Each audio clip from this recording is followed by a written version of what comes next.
Шаарында эркек киши жашы жетелек кызын зордуктап жүргөндүгү аныкталды. Бул тууралуу 1-Май райондук прокуратурасы билдирди.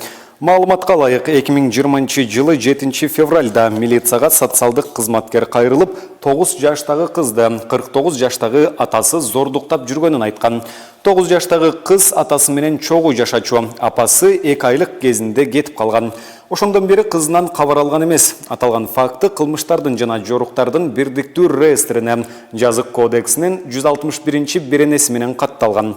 Тергөө учурунда 9 жаштагы кыз атасы зордуктап жүргөнүн тастыктады. Андан тышкары соттук медициналык экспертизадагы кичинекей кыз зордукталгандыгын тастыктаган. Кыздын атасы 12 мартта камакка алынган. Ага жазык кодексинин 165-беренеси менен айып тагылган жана иш сотко өткөн.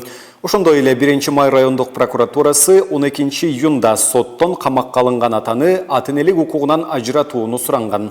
8 сентябрда сот бул өтүнүчтү канааттандырды деп айтылат маалыматта.